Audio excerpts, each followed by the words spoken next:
ابو ذر غفاری رضی اللہ عنہ جو اس امت کے درویش ہیں، بڑے نیک، بڑے عابد، بڑے زاہد، اسلام جب لے آئے تو ان کو ایک بازار میں ان کے غلام کے ساتھ دیکھا گیا، غلام کے ساتھ ان کو دیکھا گیا۔ میرے بھائیوں، وہ لوگ غور سے سنیں جن کے ماتحت میں کچھ لوگ کام کرتے ہیں، چاہے وہ آفس میں ہو، چاہے مدارس میں ہو، چاہے یونیورسٹیوں میں ہو، چاہے کالجوں میں ہو، چاہے ضلع میں ہو، چاہے نگر پالکا میں ہو، جن کے ماتحت لوگ کام کرتے ہیں اور انہیں چھوٹا سمجھتے ہیں، انہیں حقیر سمجھتے ہیں، اونچ نیچ کا بھید بھاؤ کرتے ہیں، ان کے لیے میں بتاتا ہوں کیسے انسانیت آئے گی اور امن و شانتی کیسے آئے گی۔ حضرت ابو ذر غفاری رضی اللہ عنہ ایک بازار میں جا رہے ہیں، ان کا غلام ساتھ ساتھ چل رہا ہے۔ اتنے میں حضرت معور بن سعید نے دیکھا کہ غلام بھی اور آقا بھی، مالک بھی، نوکر بھی سیم کپڑا پہنے ہوئے جا رہے ہیں، جیسے مالک کا لباس تیسے غلام کا لباس، پتہ ہی نہیں چل رہا ہے کون نوکر ہے کون غلام ہے۔ چنانچہ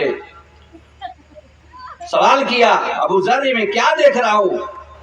حضرت ابو ذر غفاری رضی اللہ عنہ بیان فرماتے ہیں کہ ایک مرتبہ کا معاملہ ہے، مجھے سخت ترین غصہ آ گیا، میں نے اپنے غلام کو لعنت ملعنت کر دی، میں نے اس کی ماں کو تانا دے دیا، میں نے اس کی ماں کو کالے والے بیٹے کا نام دے دیا، یہ تانا دے دیا، اے بلال تیری ماں تو کالی ہے، کالی کہہ کر کے میں نے بلال کو تانا دے دیا تھا۔ جب یہ بات رسول پاک صلی اللہ علیہ وسلم کی عدالت میں پہنچی، میرے نبی نے کہا تھا، اے ابو ذر کیا تمہارے اندر سے ابھی جاہلیت کی بو پوری ختم نہیں ہوئی؟ یہ تانا میں نے دیا تھا حضرت بلال کو، حضرت بلال رضی اللہ عنہ کو کہ تمہاری ماں تو کالی ہے، ایک کالے کے بیٹے۔ ان کو یہ بات دل میں لگی اور دل میں لگنے کے بعد یہ اللہ کے رسول کی عدالت میں پہنچ کر کے انہوں نے شکوہ کیا تھا۔ میرے رسول نے فرمایا تھا، ابو ذر ابھی تمہارے اندر سے مکمل جاہلیت کی بو ختم نہیں ہوئی ہے۔ یہ کیا اونچ نیچ کا بھید بھاؤ لگا رکھا ہے، کالے گورے کا، اونچے بڑے کا، اونچ نیچ کا، یہ کون سا بھاشا ہے بھائی؟ حضرت ابو ذر غفاری رضی اللہ عنہ بیان فرماتے ہیں، اسی رسول اللہ صلی اللہ علیہ وسلم کی عدالت میں حضرت ابو ذر غفاری رضی اللہ عنہ نے معافی مانگتے ہوئے کہا تھا، اے میرے غلام میں زمین پہ سوتا ہوں، اس خالی فرش میں اپنے رخسار کو رکھتا ہوں، اپنے گال کو اس مٹی پہ رکھتا ہوں، اور اے بلال تو اپنے پیر سے میرے چہرے کو رونق دے، مجھے اتنا غرہ اور اتنا غرور کیوں کرایا؟ جب تک آپ میرے چہرے پہ پاؤں رکھ کے اس زمین میں رگڑتے نہیں ہو، میں سمجھتا ہوں کہ آپ نے مجھے معاف نہیں کیا۔ کون ہے یہ؟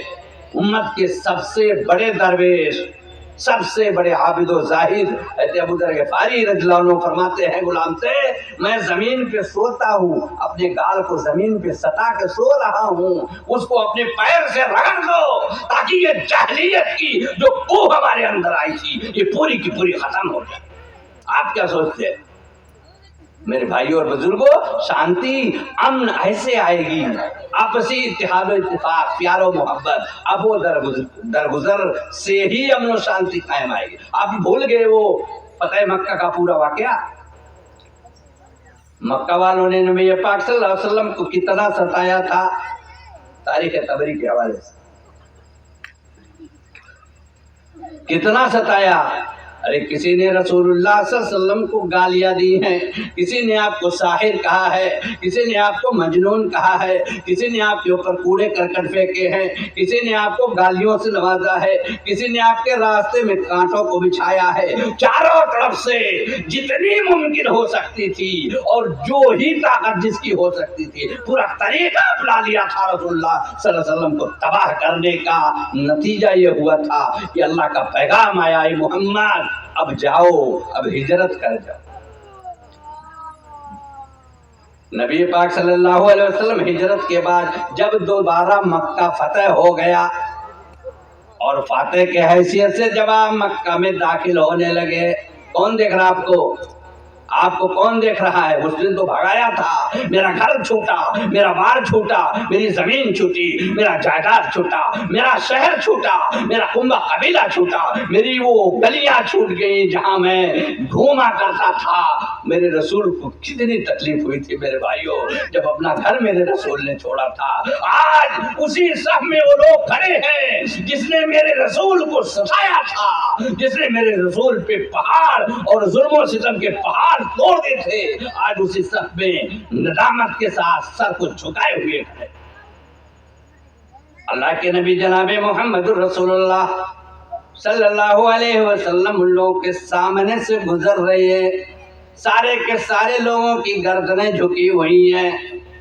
او میرے نبی کے ستانے والوں، تم دیکھو میرے رسول کا ویوہار کیسا ہے۔ اللہ کے رسول صلی اللہ علیہ وسلم اپنے سر کو جھکائے ہوئے جا رہے۔ جب آدمی کچھ جیت لیتا ہے، ایک ٹورنامنٹ جیت لیتا ہے تو سینہ تان کے یوں چلتا ہے۔ میرے رسول نے پورا شہر مکہ جیتا تھا اور ان لوگوں سے جیتا تھا جو جانی دشمن تھے، آپ کو قتل کرنے کے لیے جو بار بار انعام رکھا کرتے تھے، ان لوگوں سے شہر مکہ کو جیتا تھا۔ صحابہ کرام رضوان اللہ علیہم اجمعین کی طرف سے آواز آتی ہے، الیوم یوم الملحمہ۔ وہ لوگ ڈرے ہوئے ہیں، آج نبی پاک صلی اللہ علیہ وسلم جیت گئے ہیں، آج تو ہمیں مار دیں گے، آج تو ہمیں کاٹ دیں گے، آج تو اپنا سارا پورا حساب و کتاب لے لیں گے۔ صحابہ کرام کی طرف سے آواز آتی ہے، الیوم یوم الملحمہ۔ آج تو خوریزی کا دن ہے، آج تو خون بہانے کا دن ہے، آج ایک دوسرے سے بدلہ لینے کا دن ہے۔ وہ جو شعلہ ہم لوگوں کے ذہن میں بھڑک رہا ہے، ہمارے سینے میں جو آگ لگی ہوئی ہے، آج اس ظلم میں اس سے انتقام لینے کا دن ہے۔ میرے نبی صلی اللہ علیہ وسلم کی کانوں میں آواز آئی۔ تاریخوں میں لکھا ہے، سیرتوں میں لکھا ہے کہ میرے رسول جب فاتح کی حیثیت سے مکہ میں داخل ہوئے تھے، سر اتنا نیچے کیے ہوئے تھے کہ آپ کی تھوڑی مبارک آپ کے سینے اطہر سے لگی ہوئی تھی۔ ایسے غرور سے نہیں، گھمنڈ سے نہیں، رونق سے نہیں، یوں عاجزی کے ساتھ، تواضع کے ساتھ میرے رسول پہنچ رہے، میرے رسول مکہ میں داخل ہو رہے۔ آواز آ رہی ہے، آج تو خوریزی کا دن ہے، آج تو قصاص لینے کا دن ہے، ایک ایک سے حساب لیں گے۔ آج میرے رسول نے فرمایا، لا تثریب علیکم اليوم اذهبوا انتم الطلقاء۔ طبری کے حوالے سے اللہ کے رسول صلی اللہ علیہ وسلم فرماتے ہیں، صحابہ آج بدلہ لینے کا دن نہیں ہے، یہ صحابہ آج خوریزی کا دن نہیں ہے، یہ صحابہ آج مار کاٹ کا دن نہیں ہے۔ لا تثریب علیکم اليوم، آج تمہارے اوپر کوئی ملامت نہیں ہے، کوئی لعن طعن نہیں ہے، کوئی لڑائی جھگڑا نہیں ہے، کوئی فساد نہیں ہے۔